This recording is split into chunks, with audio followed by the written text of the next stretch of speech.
చెప్పారా పోతాయి.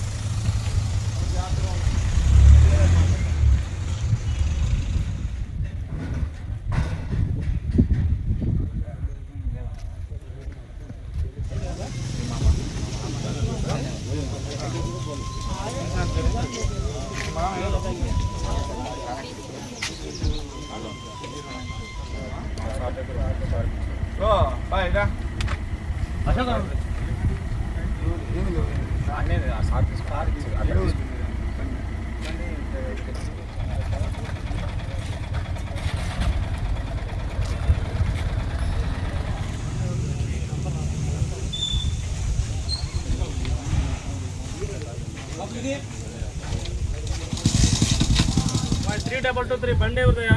ఎన్నికలు బండి ఎవరిదా? బండ్ల దగ్గర ఉన్నాయి, టైం వేస్ట్. మళ్ళీ బండ్లు మీ బండ్ల దగ్గర ఉన్నాయి.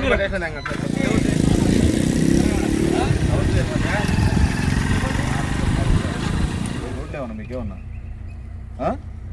బయట రోడ్డు మీదకి వచ్చినప్పుడు జాగ్రత్తగా రండి. బండి కాగితాలు పెట్టుకోండి, దగ్గర హెల్మెట్ పెట్టుకోండి, బండికి ఉండే ఫిట్నెస్ ఏదైనా ఉంటే ఆ నంబర్ ప్లేట్ పెట్టుకొని తిరగండి. ఇక్కడికి వచ్చిన తర్వాత అన్ని గుర్తొస్తే ఎట్లా? కోళ్ళు చచ్చిపోతాయి, లేకుంటే తొందరగా పని మనుషులు వదిలిపెట్టాలి, లేకుంటే హాస్పిటల్కి వెళ్ళాలి. మీరు వెళ్ళాలంటే ముందు రోడ్డు మీద సరిగా వెళ్ళాలి కదా, మీ కాగితాలు ఉండాలి కదా సక్రమంగా. ప్రతిరోజు చెప్తానే ఉన్నాం, రోడ్డు దిగండి, రోడ్డు మీద ఉండబాకండి. ప్రతిరోజు ప్రతి చోట ఆపి చెప్తా ఉన్నాం, హెల్మెట్ పెట్టుకోండి, నిదానంగా వెళ్ళండి, యాక్సిడెంట్ జరుగుతున్నాయి, సీట్ బెల్ట్ పెట్టుకోండి, బండి కాగితాలు దగ్గర పెట్టుకోండి, యాక్సిడెంట్ జరగకుండా ఉండండి, ప్రతిరోజు చెప్తా ఉన్నాం. ఈ ప్రాంతంలో తిరుగుతూ ఉన్నారు, ఒక దగ్గర 10-15 బళ్ళకి అసలు నంబర్ ప్లేట్స్ లేవు. ఎన్ని రోజులు మీకు చెప్తా ఉంటారు ఇట్లా? నేను సీతారాంపురం వచ్చాను, అందరూ ఐడియా ఉన్న కొత్తగా వచ్చాము, అందరం ఎస్ఐస్ అయితే ముఖ్యంగా సైబర్ ఒక 2 నిమిషాలు చెప్తాను.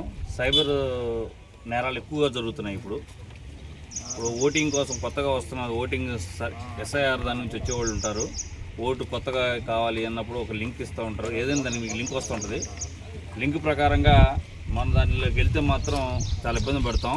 మీ బిఎల్ఓస్ బిఎల్ఎస్ఏ వస్తుంటారు మీ దగ్గరికి, మీ వచ్చి చేస్తారు. మీరు తొందరపడి మీరు వెళ్ళేసి దాన్ని ఆన్లైన్ చేసుకొని తెలియని దాంట్లోకి వెళ్ళేసి లింకుల్లోకి వెళ్ళేది వెళ్ళొద్దు.